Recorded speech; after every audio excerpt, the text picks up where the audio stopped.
Hi there, welcome to a second video I'm going to make about the G1000 using a Stream Deck to emulate the soft keys. Previous video that I did, and I'll make a link to it, it'll appear at the top somewhere and I'll put it into the description, showed a very simple version where we were just using a text gauge to show the text that's on a soft key, and it's very simple. You want to just use the buttons on the Stream Deck to emulate pressing the keys. Watch that video, and it's really quite a simple procedure. This one's a little bit more complicated because I'm going to use a different type of gauge, so I can use some graphics. So I can put, you may be able to see a little indicator on here showing whether an option has been chosen or is not chosen, it's on or off. So we're going to use a different gauge to do that. But just in case you didn't see the previous video, I'll show you very quickly where to get the add-on for Lorbe's Axis and Ohs, and how to install it. But I dealt with that on the previous video, so I don't want to spend a lot of time on it. So on Lorbe's Axis and Ohs downloads page, way down the page, it slipped my notice, I discovered this thing called the G1000 bridge, and you add this package and it allows you to sort of gives you a couple of extra local variables. One which deals with the text. It pulls the text of what's on the label dynamically and lets you put it onto a text gauge.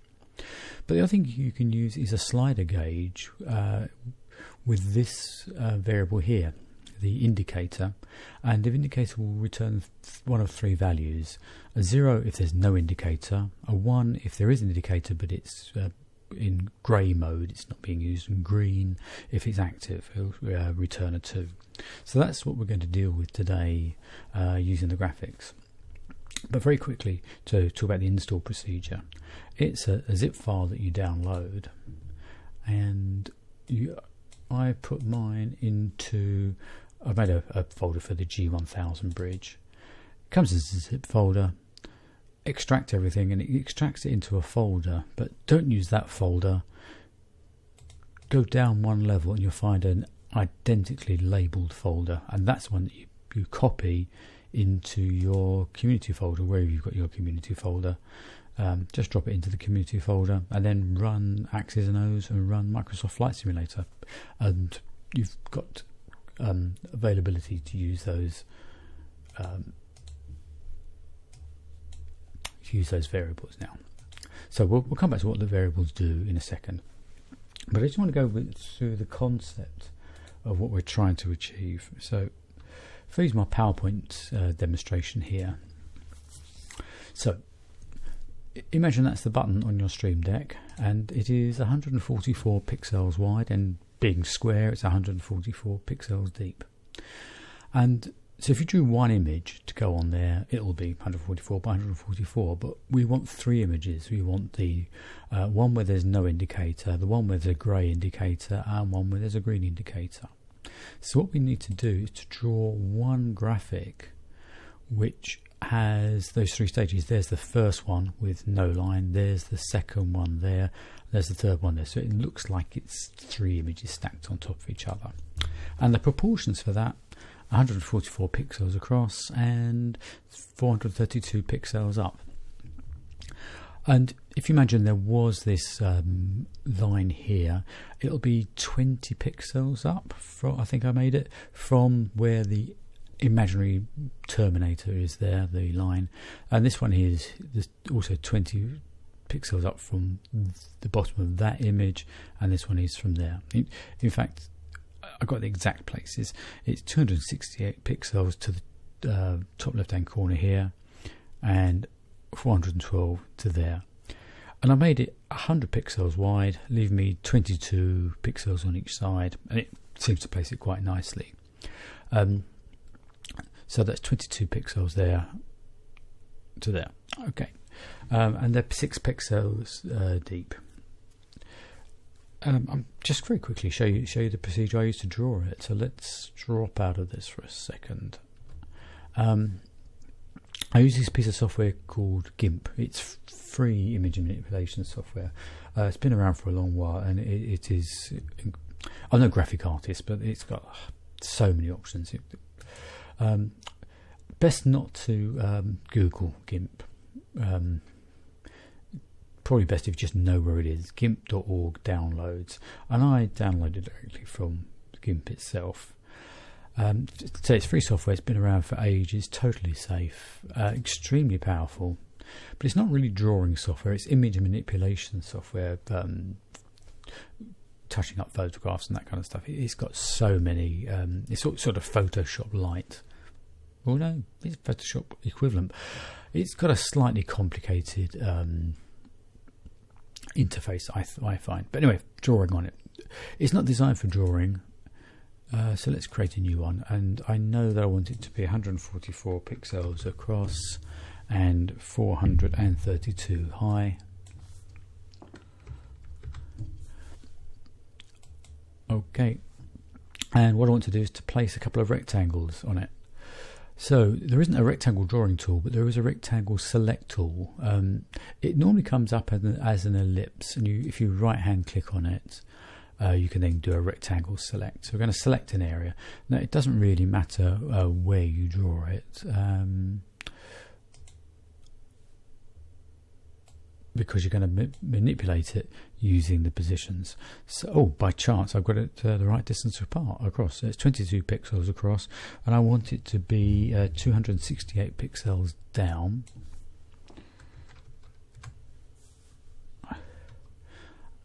And I want it to be 100 pixels wide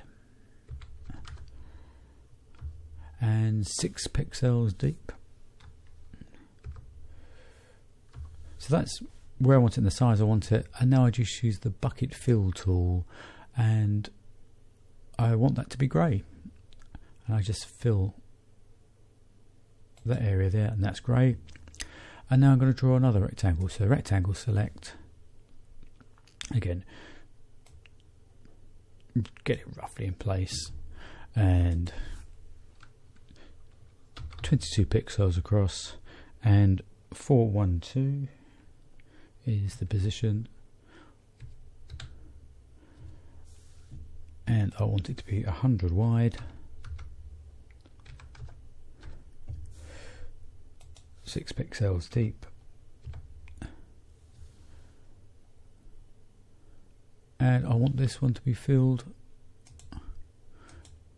with a kind of green.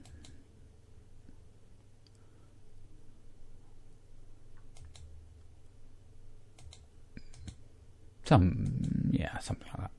Okay, and use the bucket fill. And that's it. That's the graphic drawn. And let's clear the selection. And what we do now is just export that. So File, Export. Give it a title. It really works from the extension at the end, so whatever you want to call it, PNG, place it where you like, and that's how you create the graphic. So it's not a difficult graphic to draw. So let's get back into Stream Deck and Axis and Ohs. We're going to put everything into a folder, so we're going to put all the controls for the PFD. I've got my flight simulator running behind here, so we're going to be emulating these keys here. What I want to do is to create a folder here, so create a folder. This will be the PFD. I could put a graphic on there and make it look pretty, but just for the moment we'll go with that, and I'll press the button so we enter into that folder. And that's the way back out again, so if I need to get back out, it's there. And we're going to, there's actually 12 buttons. We haven't got enough space here, so I'm going to do 6 and 6. So this one here, I want to have a slider gauge. And I want to access the variable for the text. Yeah. Come back. Thank you. This is the variable here for the text, what text to put on it. So it looks a little complicated, but the XXX is a placeholder.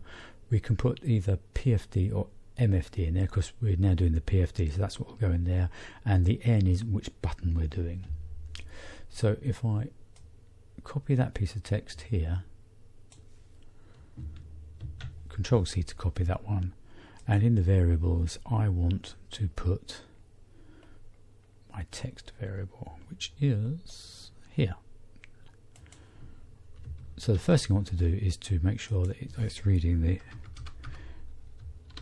PFD for key 1, and it's an L variable. You can see here it says L, so we'll drop that to L, and nothing dramatic is going to happen. I'll save that, it's active, but because there is no text on the very first button, so the very first one I'm doing isn't a great example, but it all will become clear. So now we come to the sliding bit. So we need to find out here how to make this thing slide. And if I go back to my PowerPoint presentation,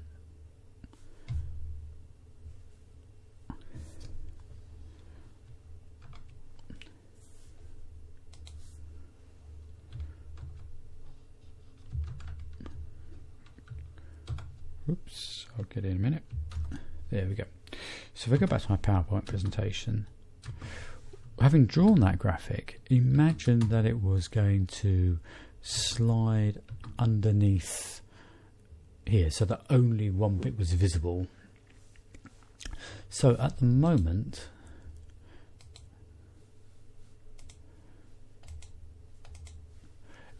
if the indicator is, we don't need an indicator, it will return the 0. So we put in a multiplier, and we want it each time to move up 144 pixels, so it slides up 144 pixels. So the multiplier is minus 144, but it's going to multiply that by 0, so it won't move. If, however, it's a 1, we want to have the grey indicator. The multiplier is the same, but this time it's going to multiply that by 1, therefore it's going to move it up by 144 pixels. And the last case, of course, is if it's green, if it's on, same multiplier, this time multiplying it by 2, and it slides up into position like that. So that's how the slider works. So in here we need to read the variable here for the indicator. So I can do the same thing. I can go copy, paste that in there. It's an L, it's the PFD,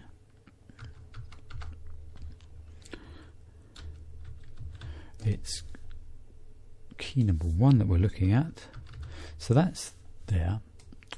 We don't need to move it across, so the X multiplier is 0, but the Y multiplier minus 144. Don't just put any offsets in, it's going in the right place. So that's what we need for get the text on there, to get the graphic on and in the right place. We now need to actually give it the graphic. So where it says background or image, we're doing a very simple one. We're just going to upload a slider. So uploading, sliding, hunt down where you've hidden it. That's the one I want. Open, and that's in place now, so I can submit that, but nothing's going to happen because there's no text and no indicator on here. But the last thing we want to do is to actually make it work like a button, so that when we press it, it does something. So bring up Axis and Ohs, and I'm going to use my scripting RPN scripts editor, and we're going to look for an event, and it's on the 1000 and the PFD, so I can apply a filter for that. And in here for the G1000, I want it to act as if we've pressed soft key 1. So highlight that, right hand click to copy it, and paste it in there. It doesn't work as a K event, as far as I can work out. I've got to do a bit more work on that, but I can make it work as a B variable, a B event. And we need to say that it's going to send a 1, a B variable 1, when we press it. So that should be enough for that. Submit that. And again, nothing happens on here because the key is inoperative. So what I want to do now is to create the next one across this map HSI.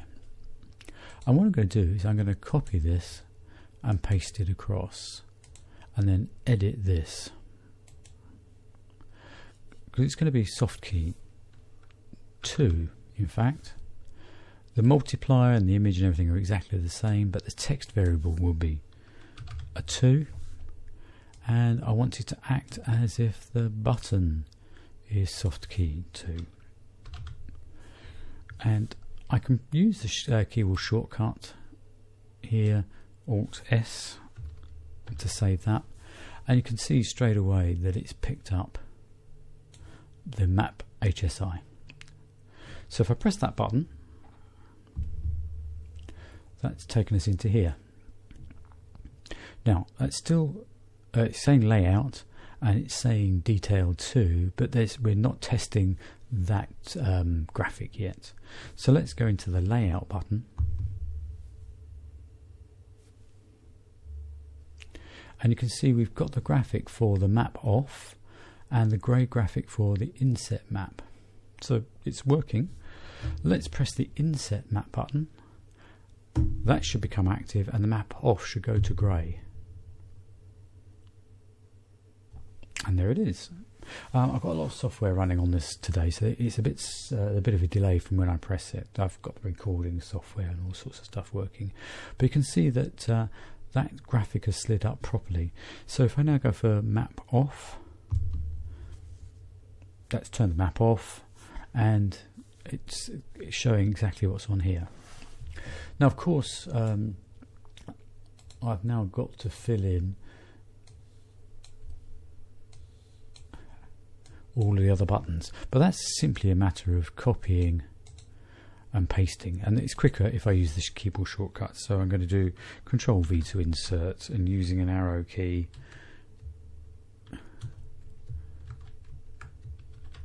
to fill this all in. And what I'll do is I just do one more edit to show you the edit process one more time, and then I'll pause the recording and get this finished in the background so you don't have to watch it all.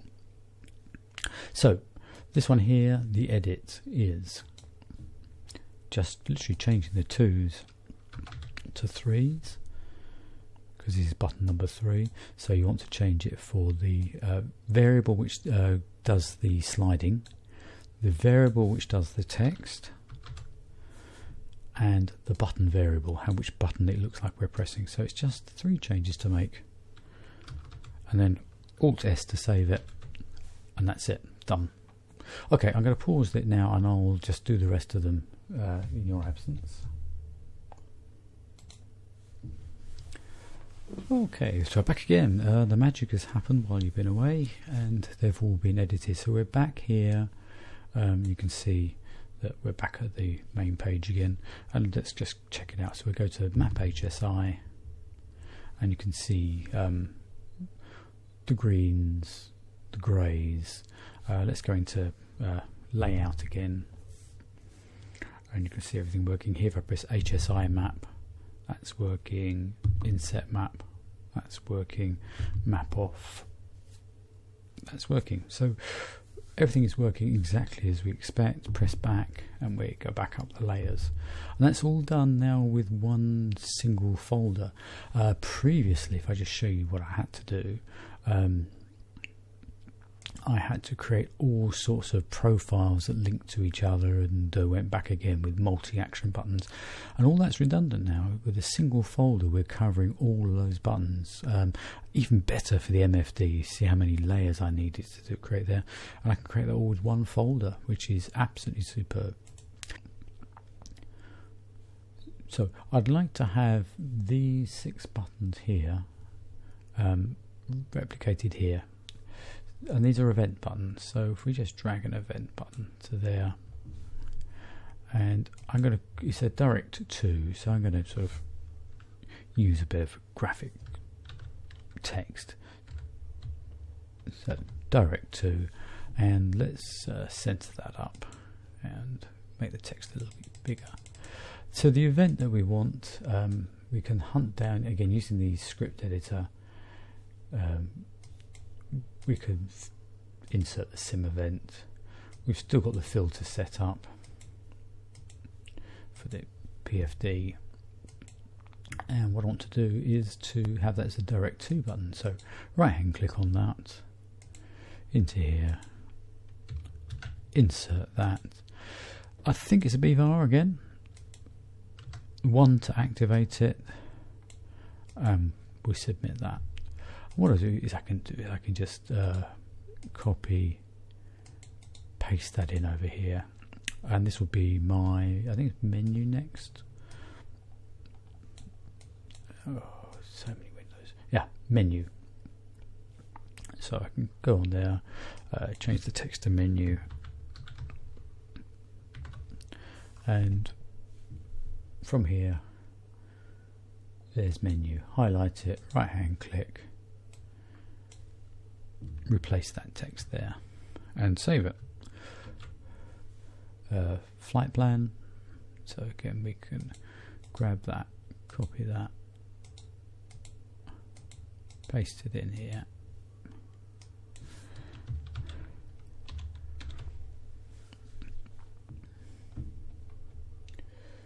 Flight plan button.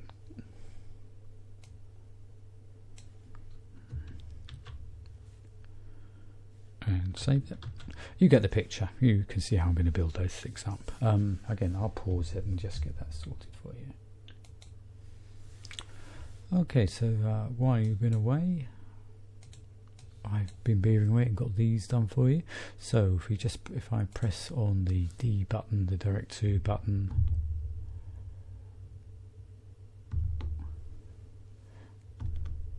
you can see the direct to pulled out. Press again, it goes away. Menu button, the same. What it hasn't got in our list there is the long press for the clear. We've got the long press event here, but it doesn't appear in our sim event list. We could go for a sim variable, and I would do my 1000 PFD here, apply the filter, and use an HTML variable. So I want the long press. So I could do that, use this one here, right hand click there, drop that into here as my long press, and that'll be an H event. So we could do that to give ourselves the long clear. Now I want to put that into this button here, so I've got it in the wrong button. Let's clear that off of there. Not to confuse things, I want it in here, the clear button, the long press event as an H variable. Now that's probably too long, so I think from experience the 400 milliseconds works, and we'll save that. So we can put the long press event in there. There are, if we bring back the Lorby Axis and Ohs, a couple of other things that we could put on. I haven't worked out how to make this one work. We can get the variable to find out whether the function is enabled. We see the TFC map is inoperative there, and it's a grey text. I can't work out how to use that variable to make this text go grey. There doesn't seem to be any way of getting into. You can give it a text colour, but you can't do it programmatically. You can't get it to alter. So I'm not quite sure what to do with that. I don't think it's hugely important, because I'll be looking at the screen to see if it's available to me or not. So there's no way around that one. The other thing that's here available to us, there are two variables we can use. Looking at the PFD side, we can look at the string that's coming when we input either a waypoint So if we were programming a waypoint, it comes up on the button on the Stream Deck somewhere. Or if you're doing a direct to, if you're putting, as you were dialing in a waypoint or something, it would come up on one of your keys you wanted it to. It's pretty easy to use. Just use a text gauge again, drop that in there, and it just works. It's nothing exciting about that. Because the other thing I wanted to show you was, if I go back here using my back button, to create the MFD is so simple now. We just copy that, paste it into here, rename that as MFD. It's an arduous task, but it's not difficult. That of course everything here is programmed for the PFD, and all we need to do is to go through these one by one and change PFD to MFD. So that one needs to be MFD. So there's 3 changes per button essentially on here, MFD, and on the button MFD. And now if I save that, you can see it's reading engine, and it's reading that. Let's get rid of some stuff here. That's reading that from over here. So we'll do another one.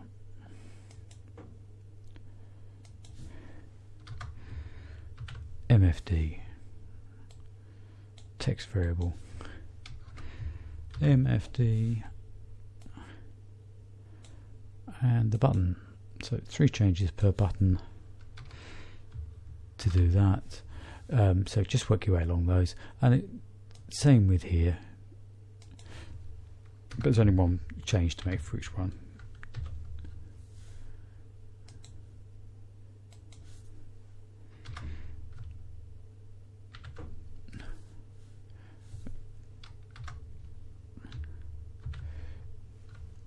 And save it each time. Don't forget to save it. That's the key thing. Make a change, and then Alt S saves it. The clear button,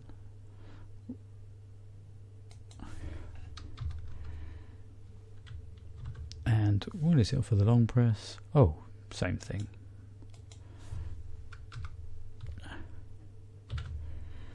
So that's the only one that's different. So that making that edit across there is not difficult, as long as you remember to save it. Let's do this one again. MFD,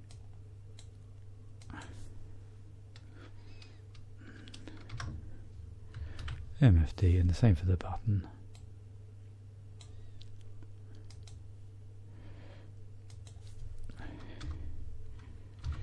Alt S to save it.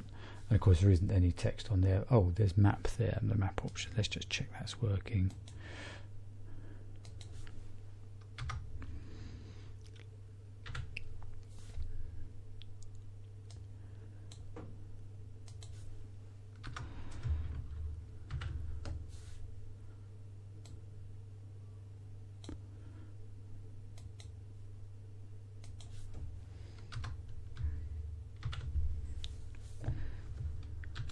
And it picks up the map options.